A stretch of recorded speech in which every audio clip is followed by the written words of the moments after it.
This segment of the news has been brought to you by Sun Oil Limited. Welcome back. Parliamentarians on Wednesday honored the life and legacy of the late Sir Lyndon Oscar Pinlin, considered by many to be the father of the nation. On March 22nd, Sir Lyndon would have been 93 years old. He was hailed as a visionary leader, one who played an instrumental role in shaping the nation, particularly as the country became independent in 1973. Prime Minister Philip Davis, in paying tribute to Sir Lyndon's commitment to social justice and his relentless pursuit of Bahamian well-being, laid the foundation for the strong and prosperous society being enjoyed today. Sir Lyndon Pinlin, known as the father of the nation, was a man of unwavering determination and courage. He led our country with a clear vision for a brighter future, championing the cause of justice, equality, and progress.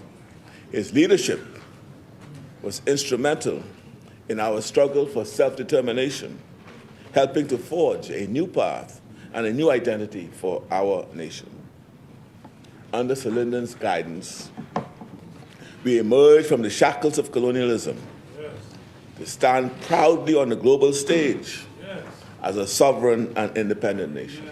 Parliamentarians also paid tribute to the late Sir Cecil Wallace Whitfield. Official opposition leader Michael Pintard, in paying tribute, remembered Sir Cecil as a man who showed willingness to take a principled stand on important issues. Sir Cecil was a founding member of the Free National Movement. Prior to his leading the FNM, he served as the Progressive Liberal Party's chairman. Sir Cecil would have turned 93 2 days before Sir Lyndon Pinlin.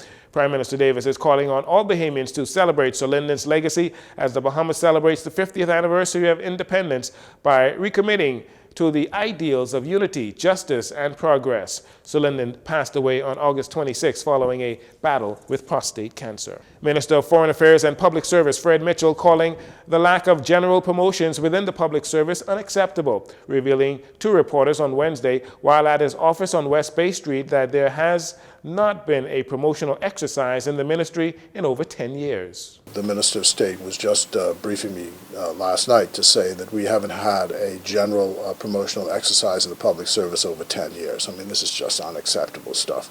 So we're going to try to see what we can do to correct this. Minister Mitchell adding that in the Ministry of Foreign Affairs, there hasn't been any promotions in over 4 years. He says government will do what it needs to do to get the ball rolling. However, he says they need just a little more time.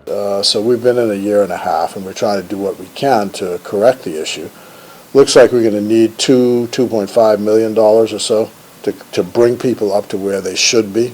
God knows we're going to get the money to do it, but we're going to try to do that.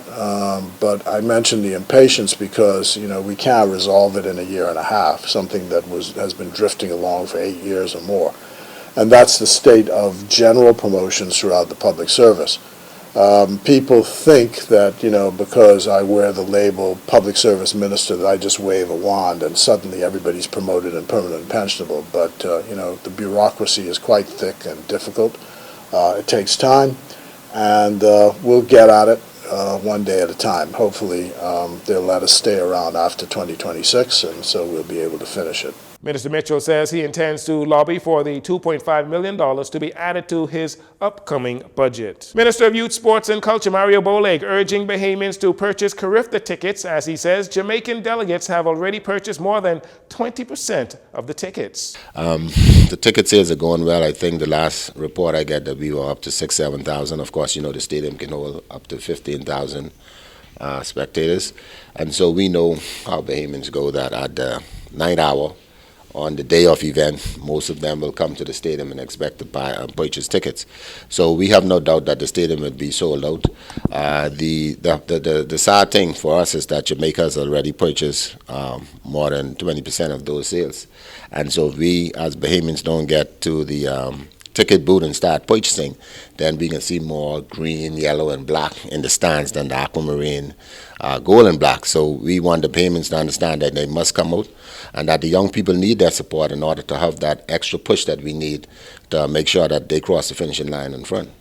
The Thomas A. Robertson Stadium is also on track to be finished with upgrades just in time for the games, with Minister Boleg revealing that Bahamians are in for quite a surprise when the stadium is completed. Definitely, we are ahead of the game. Actually, when you see that stadium during the Carifta games, you're going to see something that I wouldn't speak about. That is going to be very beautiful, and the Bahamian people is going to like what they see. It's going to have the stadium, let's say, going to be light right up. The Carifta tryouts will begin this weekend with just over 500 athletes, and Minister Bolake says the aim is to run the tryouts as a mock of the games. And so you see, we'll go Saturday, Sunday, and Monday, which would be the same dates of the Carifta games. So everything that you will see in Carifta, you will see a mock of that in the high school nationals and Carifta trials this weekend. And so again, we're encouraging all parents, fans, and families to come out and support your kids, because at the end of the day, we're going to have athletes from all over the Family Islands, including the province and Grand Bahama, that are going to be here vying for their spot on the Carifta games. And so this is going to be some keen competition, and you wouldn't want to miss it. So you get a preview of those who will be representing us come week after next in the Carifta.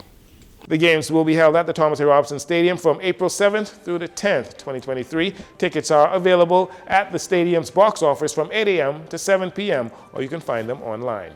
And that'll do it for your JCN Evening News. Once again, I'm Jcn Saunders. Thanks for joining us. This segment of the news has been brought to you by Sun Oil Limited.